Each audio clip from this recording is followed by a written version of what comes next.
சித்தர்களில் சில பேர் பக்தர்கள், பக்தர்களில் சில பேர் சித்தர்கள். நமக்கு யார் சித்தர் யார் பக்தர் என்று தெரியாது. ஆனால் அவர்கள் தங்களுக்குள்ளேயே அப்படி இருப்பார்கள். அப்படி நம்மோடு நமக்காக அண்மை காலம் வரை வாழ்ந்த ஒரு பக்தர், ஒரு சித்தர், ஒரு மகான் காஞ்சி பரமாச்சாரிய சுவாமிகள். அவரை பற்றி நாம் சிந்தித்து கொண்டிருக்கிறோம். இந்த நாட்டில் எல்லா மக்களும் வாழ வேண்டும் என்ற எண்ணத்தோடு தன்னுடைய வாழ்க்கையை சுமார் 87 ஆண்டுகள் ஒரு பீடத்தின் தலைவராக இருந்து இந்த மக்களுக்காக பயன்படுத்தியவர் காஞ்சி பரமாச்சாரிய சுவாமிகள். சந்திரசேகரேந்திர சுவாமிகள் என்றும், காஞ்சிமா முனிவர் என்றும், காஞ்சி பெரியவர் என்றும் எல்லோரும் போற்றினார்கள். அவருடைய வாழ்க்கை நிகழ்ச்சிகளில் சிலவற்றை நாம் தொடர்ந்து சிந்திக்க இருக்கிறோம். 1961 நான் அவரை சந்தித்தேன். இல்லை, அவருடைய திருவருள் எனக்கு கிடைத்தது. ஜூன் மாதம் 4ஆம் தேதி 4/6/1961 எங்கள் வீட்டுக்கு எதிர் வீட்டிலே ஒரு திருமணம். அந்த திருமணத்துக்கான ஏற்பாடுகள் செய்து கொண்டிருந்தார்கள். நாளைக்கு திருமணம். இன்றைக்கு மாலையில் நிறைய மல்லிகைப்பூ வாங்கி வைத்திருந்தார்கள். திடீரென்று தூரத்திலே ஒரு சத்தம் கேட்டது, மேளதாளங்களின் சத்தம். என்ன சத்தம் என்று விசாரித்தேன். காஞ்சி பரமாச்சாரியார் நம்முடைய வீடு வழியாக வந்து கொண்டிருக்கிறார் என்ற செய்தி எனக்கு தெரிந்தது. உடனே அதற்கான ஏற்பாடுகள் செய்ய வேண்டும். நம்முடைய வீட்டை நோக்கி அவர் வருவாரேயானால் நாம் செய்தது பெரும் புண்ணியம். எங்கே போகிறார்னு கேட்டேன். பக்கத்திலே உள்ள பிள்ளையார் கோயிலுக்கு போகிறார், இந்த வழியாகத்தான் போவார் என்றார்கள். உடனே எதிர்த்த வீட்டிலே கல்யாணம், எங்கள் வீட்டிலே அதற்கான ஏற்பாடுகள். 2 வீட்டிலேயும் பூர்ண கும்பத்துக்கு ஏற்பாடு செய்தேன். நிறைய மல்லிகைப்பூ இருந்தது, வைத்தோம். பரமாச்சாரியாருடைய பல்லக்கு வருகிறது. அந்த பல்லக்குக்கு மேனான்னு பேரு. 2 பக்கத்திலையும் மூடி இருக்கும். உள்ளே இருக்கவரை நம்ம பார்க்க முடியாது, நம்மளை அவரும் பார்க்க முடியாது. அந்த மேனாங்கிற பல்லக்கு வந்து கொண்டே இருக்கிறது. முன்னாலே பல பேர் வந்தார்கள். ஒருத்தர்கிட்ட போய் கேட்டேன், இந்த மாதிரி எங்கள் வீட்டில் இன்னைக்கு பூரணகும்ப மரியாதை வைத்திருக்கிறோம், சாமி ஏற்றுக்கொள்ள வேண்டும். அவர் கேட்டார், மடத்தில் நீங்கள் பெர்மிஷன் வாங்கி விட்டீர்களா? இல்லை, இப்பொழுதுதான் எங்களுக்கு விவரமே தெரியும். அப்படியானால் சுவாமிகள் அதை ஏற்றுக்கொள்வது என்பது சிரமம்தான். அவர் சொல்லிவிட்டு போய்விட்டார். எனக்கு ஒரே வருத்தம். எதிர் வீட்டிலே வேற ஏற்பாடு செய்திருக்கிறேன். அங்கே வந்து விட்டுத்தான் எங்கள் வீட்டுக்கு வர வேண்டும். பார்க்கிறேன், கொஞ்ச நேரம் ஆயிற்று. பல்லக்கு அருகில் வந்தது. சுவாமிகள் எந்த பக்கத்திலே அந்த எதிர் வீடு இருந்ததோ அந்த பக்கத்து கதவை மெதுவாக தட்டினார். உடனே அந்த கதவு திறக்கப்பட்டது. உள்ளே காஞ்சி பரமாச்சாரியார் கடவுள் மாதிரி வீற்றிருக்கிறார். அந்த கைகளை அப்படி மெதுவாக நீட்டினார். அந்த மாலையை எடுத்து கொடுத்தார்கள். பூரணகும்பத்திலே கையை வைத்து ஆசீர்வாதம் செய்தார். அந்த மாலையை வலது தோளில் போட்டு கொண்டார். நிறைய மல்லிகைப்பூ மாலை. அங்கிருந்து புறப்பட்டார்கள். எதிர்த்த வீடு எங்கள் வீடு. அந்த வீட்டுக்கு வந்தார். அங்கேயும் அதே மாதிரி எதிர்ப்பக்கத்தில் தட்டினார். கதவை திறந்தார்கள். அந்த மேனா என்ற பல்லக்கின் கதவை திறந்தார்கள். இங்கேயும் கையை நீட்டினார். பூரணகும்பத்துக்கு ஆசீர்வாதம் செய்தார். அந்த மாலையை இன்னொரு தோளில் போட்டு கொண்டார். 2 தோள்களிலும் 2 மல்லிகை மாலைகள். பரமாச்சாரியார் சிவபெருமான் மாதிரி காட்சி கொடுத்தார். இதை மறக்கவே முடியாது. அதன் பின்னால் அந்த ஊர்வலம் தொடர்ந்து சென்று பிள்ளையார் கோயிலுக்கு போய்விட்டது. முதலில் 1961 ஆண்டு ஜூன் மாதம் அந்த 4ஆம் தேதி என் வாழ்க்கையில் மறக்க முடியாத ஒரு நாள். காஞ்சி பரமாச்சாரியாரை, ஒரு ஞானியை, ஒரு பக்தரை, ஒரு சித்தரை அன்றைக்கு சந்திக்கக்கூடிய வாய்ப்பு மீனாட்சியின் திருவருளால் எனக்கு கிடைத்தது. கிட்டத்தட்ட 15 ஆண்டுகள் ஓடிவிட்டன. 1976 கலைமகள் ஆசிரியர் கி.வ. ஜெகநாதன் அவர்கள், அவரிடத்திலே இருந்து எனக்கு ஒரு தகவல் வந்தது. காஞ்சி பரமாச்சாரியார் மீது 9 பேர் 9 சிற்றிலக்கியங்கள் பாட இருக்கிறோம். நீங்கள் தூது பாட வேண்டும். இது கீவாஜா ஐயாவுடைய கட்டளை. பேராசிரியர் ராதாகிருஷ்ணன் திருச்சியில் வாழ்ந்த பெரும் பேராசிரியர். அவர் எனக்கு தொலைபேசி மூலம் சொன்னார், நீங்கள் ஒப்புக்கொண்டு இதை செய்ய வேண்டும். நான் ஏற்றுக்கொண்டேன். தூது பாட வேண்டும். தூதுன்னா என்ன தெரியுமோ? காதலன்பால் காதலி யாரையாவது தூது அனுப்புவது. அழகர் கிள்ளை விடு தூது, அழகருக்கு கிளியை தூது விடுவது. பழனி ஆண்டவர் மயில் விடு தூது, பழனி ஆண்டவனுக்கு மயிலை தூது விடுவது. எதை தூது விடுவது? என்ன செய்வது? பரமாச்சாரியார் எவ்வளவு பெரியவர், நான் எவ்வளவு சாதாரணமானவன். நம்மையும் ஓர் பொருளாக்கி நாய் சிவிக ஏற்றுவித்த அம்மை எனக்கருளியவாறு ஆர் பெறுவார் அச்சோவே என்ற திருவாசகம் மனசுல வந்தது. 1 மாசம் 2 மாசம் எழுத முடியல. முதல்ல எதை தூது விடுறதுன்னு தீர்மானிக்கவே முடியல. நான் தூது இலக்கியம் பாட வேண்டும். அது கலிவன்பாவாக அமைய வேண்டும். கிட்டத்தட்ட 200 கன்னிகள் இருக்க வேண்டும். எதை தூது அனுப்புவது? அதன் பெருமை என்ன? அனுப்பக்கூடிய ஆள் யார்? யாரை போய் சேர வேண்டும்? அது என்ன தூது சொல்ல வேண்டும்? இவ்வளவையும் சிந்திக்கிறேன். எதுவும் எனக்கு தென்படவில்லை. இருண்ட காட்டில் இருப்பது மாதிரி இருந்தது. ஒரு நாள் வெள்ளிக்கிழமை நன்றாக தூங்கிக் கொண்டிருக்கிறேன். காலை 5:30 மணி இருக்கும். எனக்கு முன்னால் உடம்பெல்லாம் திருநீர் அணிந்து காஞ்சி பரமாச்சாரியார் காட்சி கொடுக்கிறார். மெய்யலாம் நீரு பூசி காட்சி கொடுக்கிறார். மெய்யலாம் வெந்நீரு சன்னித்த மேனியன் என்ற அப்பர் சுவாமிகள் வாக்கு எனக்கு நினைவுக்கு வந்தது. அவரை பார்த்ததும் கண்ணீர் வந்தது. அப்படியே ஆசீர்வாதம் காட்சி கொடுத்தார். மறைந்து விட்டார். தலைப்பு தெரிந்து விட்டது. சந்திரசேகரேந்திர சுவாமிகள் மீது திருநீர் விடு தூது பாடினேன். திருநீற்றை தூதாக விட்டேன். வேற எதையாவது தூதாக விட்டால் அவர் ஏற்றுக்கொள்வாரோ மாட்டாரோ எனக்கு தெரியாது. கிளியை தூதாக விடலாமா? விடலாம். ஆனால் பூசைகள் அதிகமுள்ள அந்த இடத்துக்கு கிளி போகுமா? தமிழ்ல பூசைனா பூனைன்னு ஒரு அர்த்தம் உண்டு. பூசைனா பூவினால் செய்யப்படக்கூடிய வழிபாடுன்னு ஒரு அர்த்தம் உண்டு. ஆசை கிளியை அனுப்பவெனில் 1000 பூசையுள்ள சந்நிதி கண் போகாதே. ஆயிரக்கணக்கான பூசைகள் உள்ள சந்நிதிக்கு ஆசை கிளி போகுமா? கிளியை அனுப்பக்கூடாது. இப்படியே ஒன்னொன்னாக தள்ளிவிட்டு கடைசியில் திருநீற்றை தூதாக விடுவது என்று தீர்மானித்து பாடி அவர் பெருமை, அவருடைய விழுப்புரம் அவர் பிறந்த ஊர், நான் இருப்பது மதுரை, மதுரையிலே இருந்து விழுப்புரம் வழியாக காஞ்சிபுரத்துக்கு நீ செல்ல வேண்டும் என்று திருநீற்றை தூதாக விடுத்தேன். ஏன் தெரியுமா? அவர் திருநீற்றை அணிந்து கொள்வார். அப்படி அணிந்து கொள்ளும் பொழுது என் மனத்திலே உள்ள அந்த பக்தியை நீ அவருக்கு தெரிவிக்க வேண்டும். திருநீரே தூது சென்று வா. இது 1976 எழுதப்பட்ட ஒரு சிற்றிலக்கியம். 9 பெரியவர்கள் எழுதினார்கள். அதிலே நானும் ஒருவன். நவமணி மாலைன்னு பேரு. காஞ்சி பரமாச்சாரியார் அதை எடுத்து தன்னுடைய நெஞ்சில் வைத்து கொண்டு எங்களுக்கெல்லாம் ஆசீர்வாதம் செய்தார். இது என்னுடைய முன்வினை பயன். ஏன் அவரை சித்தர் என்று சொல்கிறேன் தெரியுமா? அதற்கான ஒரு செய்தியை இப்பொழுது சொல்லப் போகிறேன். பரமாச்சாரியார் ஒவ்வொரு ஊராக சென்றவர். 25 ஆண்டுகள் நடந்து இந்தியா முழுக்க சுத்தி வந்தவர். பெரிய யாத்திரை செய்தவர். ஒரு முறை திருக்காலத்திக்கு போகிறார். திருக்காலத்திக்கு என்ன பெருமை? திருக்காலத்துக்குள்ள பிரவேசம் பண்ணனாலே மோட்சமா? ஒவ்வொரு ஊருக்கு ஒன்னொன்னு சொல்லுவாங்கல்ல. திருவாரூரில் பிறந்தால் முத்தி, காசியில் இறந்தால் முத்தி, சிதம்பரத்தை தரிசித்தால் முத்தி, திருவண்ணாமலையை நினைத்தால் முத்தி, மதுரையில் வசித்தால் முத்தி, காலத்தியில் உள்ளே பிரவேசித்தால் முத்தி.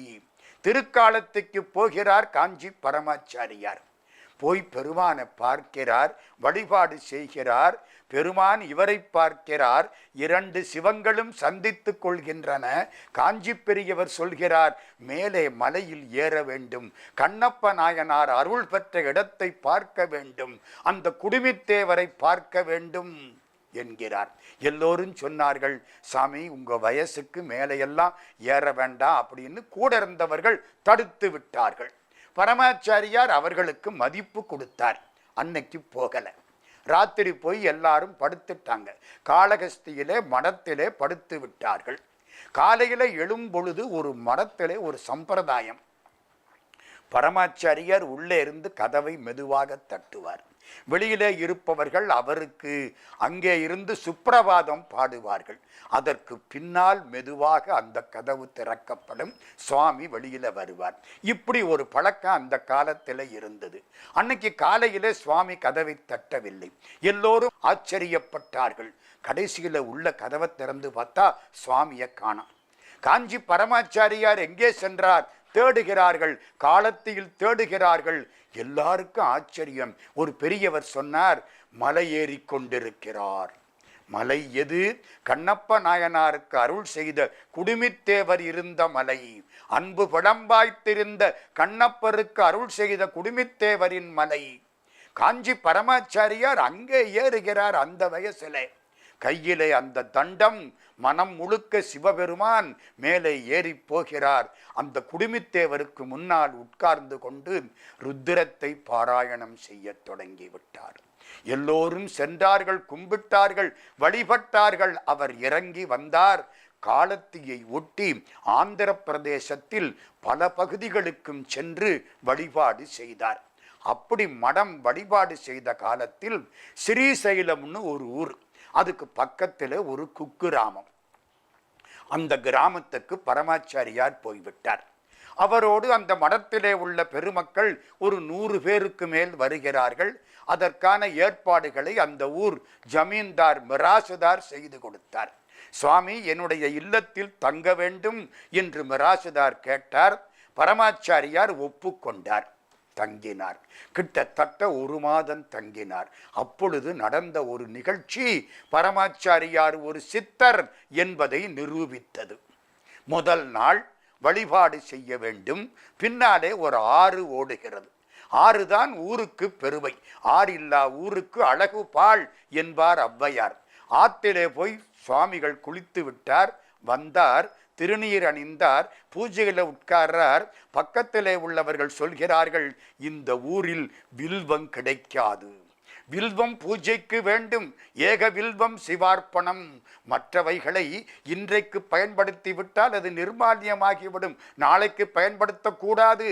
வில்வத்தை இன்னைக்கும் சாமிக்கு போடலாம், எடுத்து வச்சிருந்த அதே வில்வத்தை நாளைக்கும் போடலாம், 10 நாளைக்கும் போடலாம், காஞ்சாலும் போடலாம். வில்வத்துக்கு அந்த மகத்துவம் உண்டு.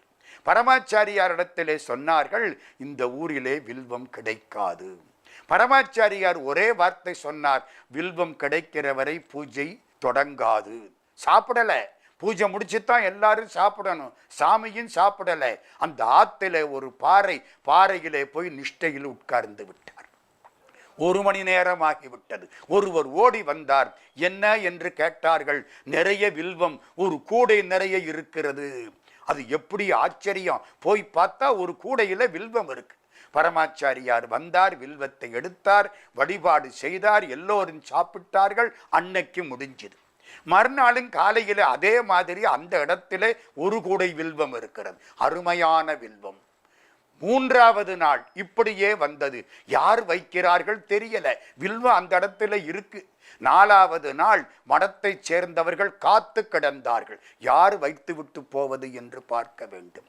காலையிலே கிட்டத்தட்ட ஒரு 20 வயசு 22 வயசு மதிக்கத்தக்க ஒரு இளைஞன், தோளிலே ஒரு கூடையிலே வில்வம், வில்வத்தை கொண்டாந்து வச்சுட்டு ஓடுறான் அந்த பையன். இவர்களெல்லாம் ஓடிப்போய் அவனை பிடித்து விட்டார்கள். கொண்டு வந்து சாமிக்கு முன்னாலே நிறுத்தி விட்டார்கள். சாமி வழிபாட்டை தொடங்குகிறார். அவனை ஒரு பார்வை அருட்கண்ணால் பார்க்கிறார். அப்படி உட்கார், கையை காட்டுகிறார். அவன் உட்கார வேண்டும், தயங்குகிறான், நிற்கிறான். இல்லை, உட்கார். ஒரு ஓரத்தில் உட்கார வைத்து விட்டார்கள். சாமி பூஜையெல்லாம் முடிச்சார். முடிச்சதுக்கு அப்புறம் திரும்பினார். அவனோடு பேசினார், தெலுங்கில் பேசினார். அவன் தமிழில் பதில் சொன்னான்.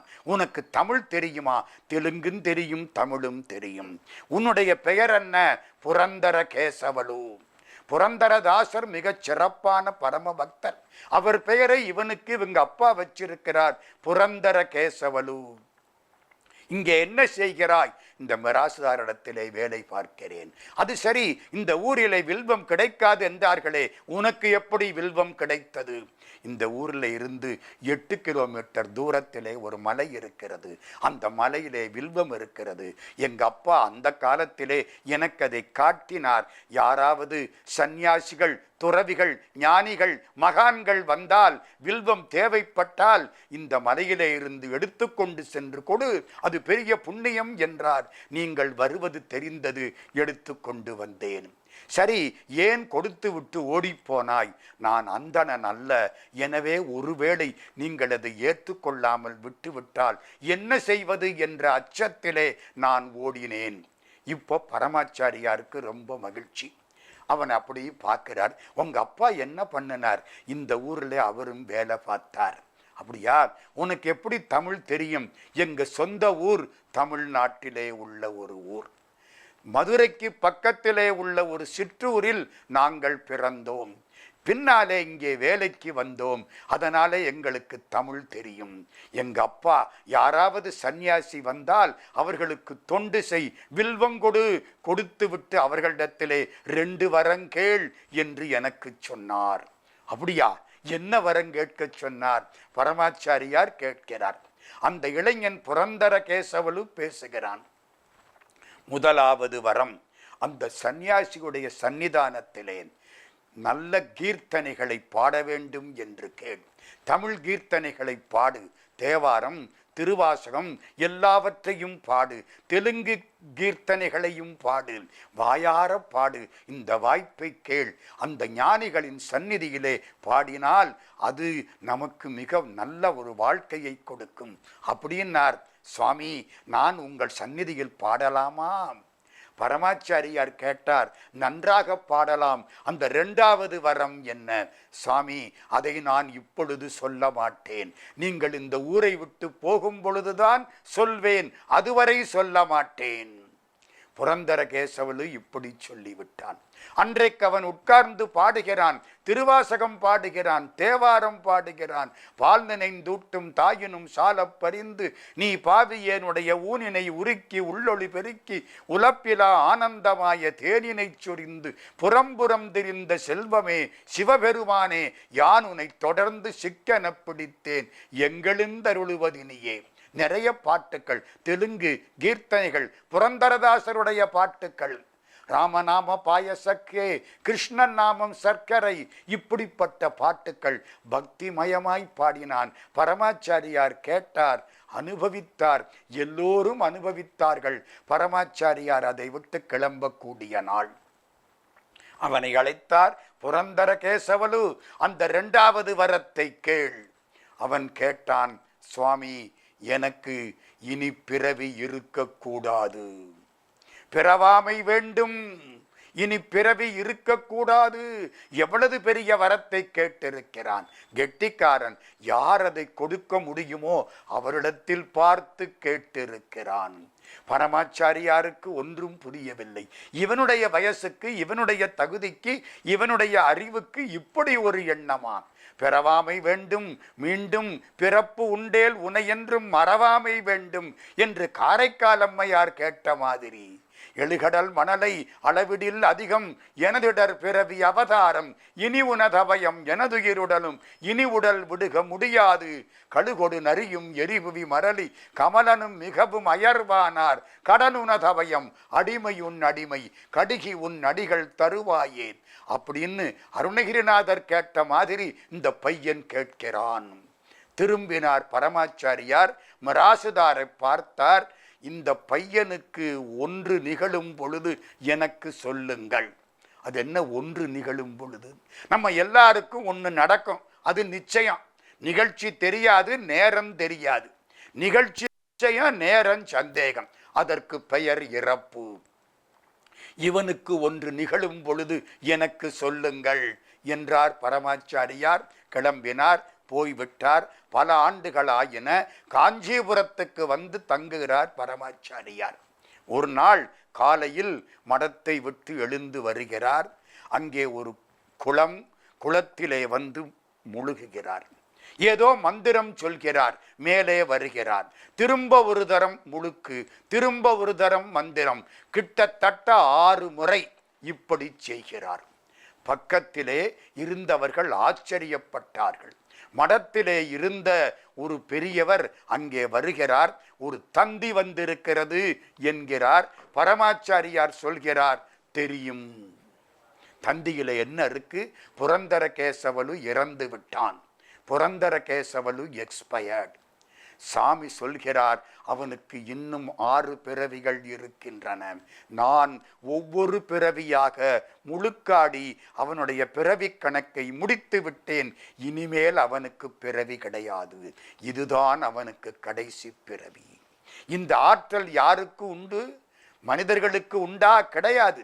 ஞானிகளுக்கு உண்டு, சித்தர்களுக்கு உண்டு, சிவபெருமானுக்கு உண்டு. சிவபெருமானைப் போலே இந்த நாட்டில் வாழ்ந்த பரம ஞானி சந்திரசேகரேந்திர சரஸ்வதி சுவாமிகள், அந்த புண்ணியவான் இதை செய்தார். புரந்தரகேசவலு போன பிறவியில் என்ன தவம் செய்தானோ இவரை பார்க்கக்கூடிய பாக்கியம் கிடைத்தது. இவர் சந்நிதியில் பாடக்கூடிய பேறு கிடைத்தது. இனி பிறவாமை கிடைத்தது. நாமும் அவரை வணங்கினால் நமக்கும் அந்த பிறவாமை கிடைக்கும் அல்லவா?